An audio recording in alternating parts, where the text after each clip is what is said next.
very important to get that fluid in. The referee's given them their minute. They've had a chance to grab their bags of water, and West Germany will kick off for the second 15 minutes, and if there is no score at the end of this, we will be into penalties. And they must, all the players here, again, they're losing all this fluid, they're feeling tired. They still have to keep their mental awareness about them, not to make any mistakes. Hans-Peter Briegel to Bremer. Cross to the right side. So Germany increasing in confidence and increasing their domination of this game now that they're on even terms. Bremer tries a long one. Larios is alert to it, gets the body well behind, covers the ball in those arms. West Germany showing more threat now. Now Mexico in possession. Again, Mexico with this slow build-up, it's the perfect thing for West Germany because they can fall back and defend, and it makes it almost easy for them. Munoz. Why West Germany have not brought on their one remaining substitute, Sam, I do not understand. To bring a Litbarski on now would seem to me to be very valuable indeed, unless they have supreme confidence in this group. Magat, Alof. Good tackle by Savine there to bring it clear.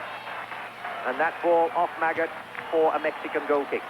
The only other thing I can think of is leaving the team that's out there right now is maybe they are the best penalty shooters, and in the end, that's maybe who he wants on the field to be able to select from.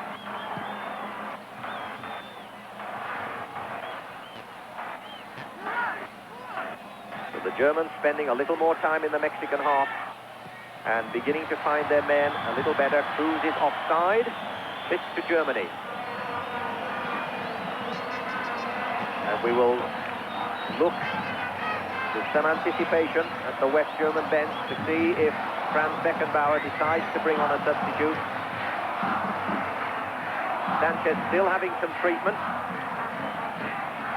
Mexico in no position to bring on a substitute because they've already got their two men on. So Sanchez has got to recover from that cramp and get back to help this Mexican team, now depleted to 9 men. Temporarily, we hope. Here's a chance. Can he control the ball? German support, but too strong for Dieter Hoeneß. Their one chance to put that ball on target, and they wasted it. But still possession, Hans-Peter Briegel inside the penalty area, and that's got to be a corner conceded by Mexico, blocked by Cruz for a West German corner.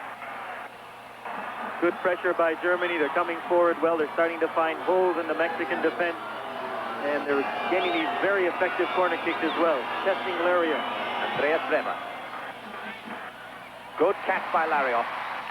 Bravely up with Hans-Peter Briegel in attendance. And the training that Milutinovic has given Larios is clearly playing off.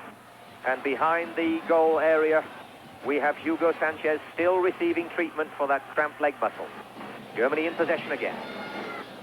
Hoeneß moving forward, gets it. Does he have the pace? Not quite. A yard faster would have been very valuable there. Mexico coming away. Munoz. Slow Mexican build-up, but they're 9 men to Germany's 10. Sanchez still not recovered. Mexico in no position to do anything about it other than hope he will recover. Jakobs tries the left side. Hans-Peter Briegel waiting patiently. Alof's making a run. That's a beautiful stretch catch by Larios. And one of the few times that we saw them looking for Dieter Hoeneß at that far post. Just a little bit higher and they would have had it, but Larios dealing a little bit better with these high balls than he did with some of the earlier ones. Good seeing by Hans-Peter Briegel, who saw Hoeneß moving. Now there's a chance. Looks as if there was a little bit of handball involved there. The referee close enough to see it. Looks as if another Mexican is cramping. And the Mexicans, who one would have expected to be handling this heat better than the West Germans, appearing to be suffering more from fatigue than their West German opposition at the moment. Although, in fairness, Mexico perhaps not as used to the heat in Monterrey because they play a lot of their games in Mexico City and Toluca. And this is their first time away from Azteca. And now, to the relief of the 47,000 Mexicans, Hugo Sanchez recovered from his cramp. And the side's now even at 10 men and an even score, 0-0. Even though he's back on, he's running a little bit stiff, and it won't take much for another cramp to come on again, and Mexico's going to be in a lot of trouble if this keeps going on. And any viewers who've suffered from cramp know how unpredictable it is. You think you've recovered from it, and it comes back, and this looks like a left groin problem. The referee will very quickly bring on the stretchers again if the magic spray does not do its job.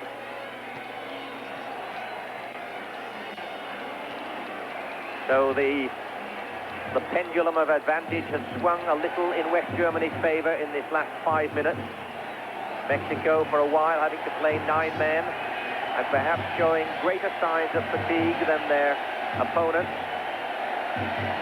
But the crowd still urging on the green-shirted Mexicans, and 5 minutes gone in this second period of overtime. One would wonder again why Franz Beckenbauer has not brought on Littbarski with his dribbling skills and his freshness. Surely an opportunity to test this tiring Mexican defense. But Mexico again coming away, a little under 10 minutes remaining. El Dia Negrete, and it's into touch for a West German throw, taken quickly. Bremer, who's done a lot of work for West Germany in this game. He's got support on the right. Klaus Allofs. That's a good ball to Bremer again. He tries a long one, but without much power or direction. Right now, it does look, though, that West Germany seem to be a little bit stronger. They still seem to be coming forward well. The players look like they're relatively fresh, and we haven't seen any of them with any cramp problems yet.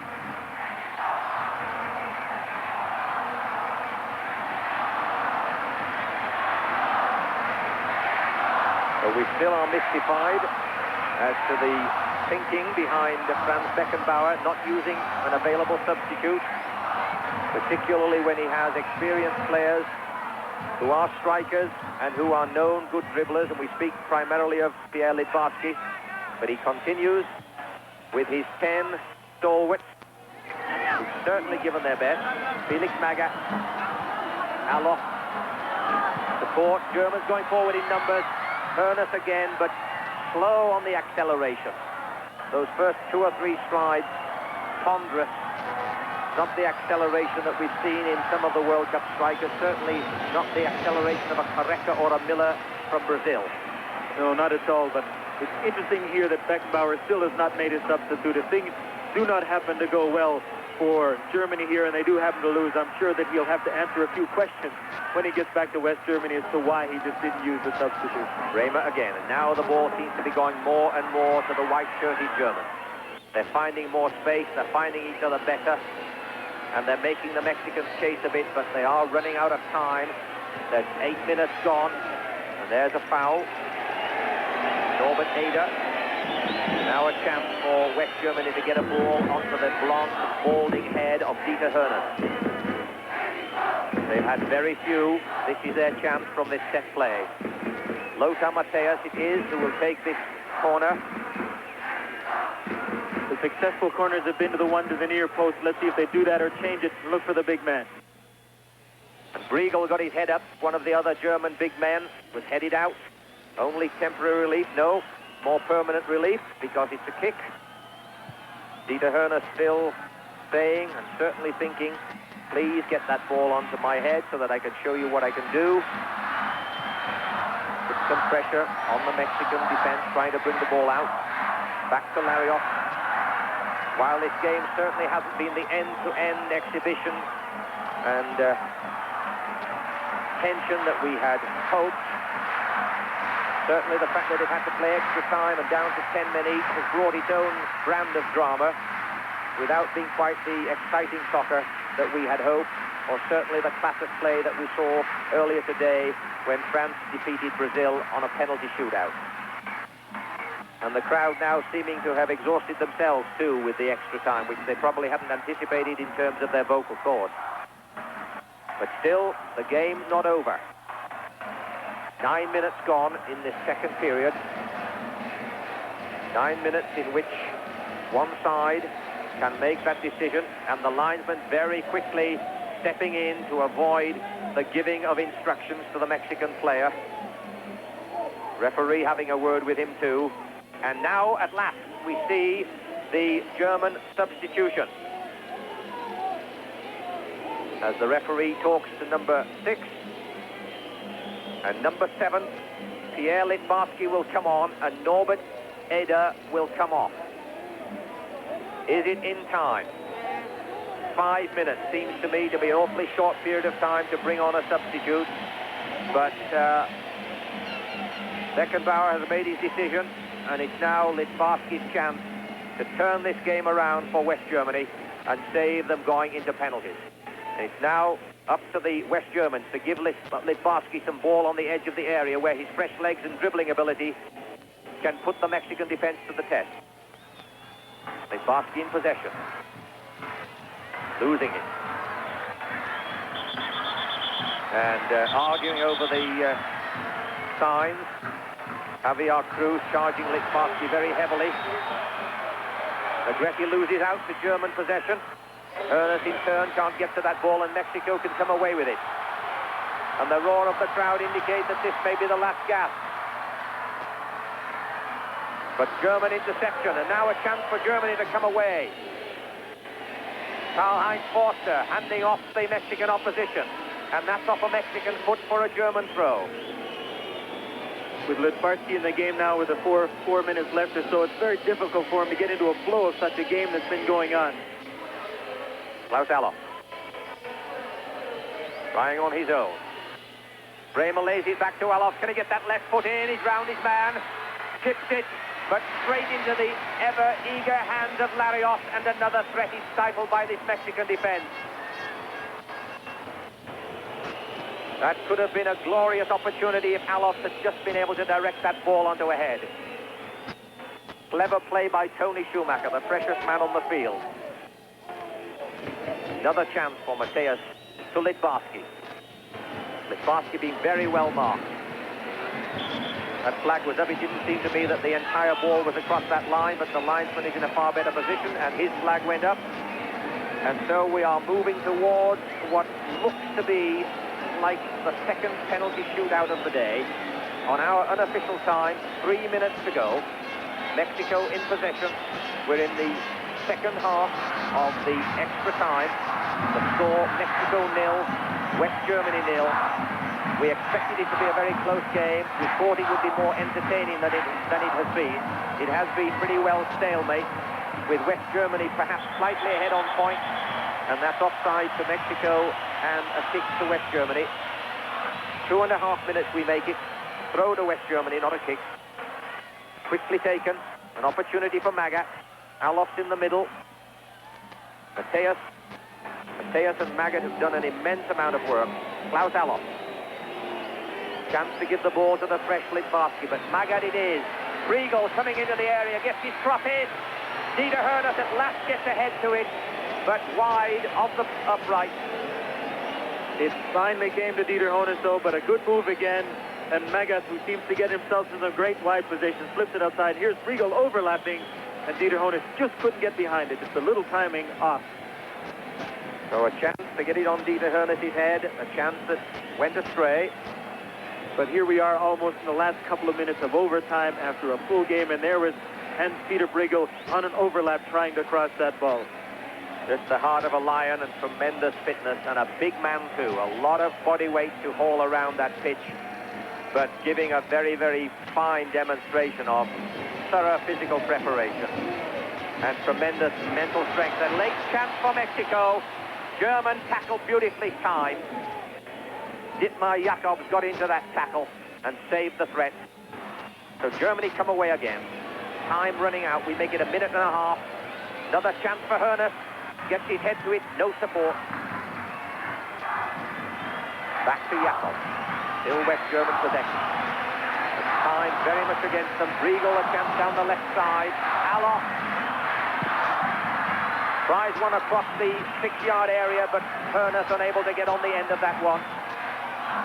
I'm not sure whether he was trying to cross that Allofs or was just in frustration having a shot, because it wasn't a ball that anyone was going to get to. And one can't help but think that the Germans and the Mexicans are now saying, what is the order of our penalty taking? Can we be calm, cool and collected and push them past this goalkeeper on our 5 penalty shots because we make it unofficially. We're inside the final minute of the second half of overtime. Pablo Larios seems to agree with us. He's in no hurry to take this goal kick. We're literally down to the last seconds of this second period of overtime. There's a long chance for a Mexican breakaway, but it's Germany who has possession. Littbarski pushes it down. This is surely the last opportunity for Mateus. The referee blows. Is that for the kick or no? It's the arm pointed to the center. That is the second period of extra time over. The score, Mexico 0, West Germany 0, and so we're down to the second occasion on this day that we will have a penalty shootout. And this crowd still have to await the decision as to whether their team are going to be in the first semi-final ever in the World Cup. It'll be very interesting if we can all remember West Germany in their last shootout, and it happened to be against France. And of course, Schumacher was notorious for saving there, but he must have moved on every one of them. And will he try and do the same thing to try and throw the Mexican players off? So now the mental preparation as well as the physical recovery has to take over. There's Franz Beckenbauer just going through the shooting order. This is a time for calmness under pressure. Has a quick word with Lothar Matthäus. He knows where he'll be shooting. The water is going down. Karl-Heinz Rummenigge, who can't take part in this, of course, because he was taken off. He's the player in the green top, no shoes, enjoying the relaxation, no doubt. There's Toni Schumacher with his bag under his arm, putting his cap in safely, knowing that he's going to be put under pressure at least 5 times, as will Pablo Larios in the Mexican goal. You would think after 120 minutes of soccer that the pressure would be off, but the pressure is even greater now. Every time a player steps up to that ball, the game could be decided on it. So the referee and the linesman, the referee Jesus Diaz Palacio of Colombia, and the linesman Christopher Bambridge of Australia and Alan Snoddy of Northern Ireland, making their decisions now as to which end it will be and who will shoot first. And it will be 5 shots.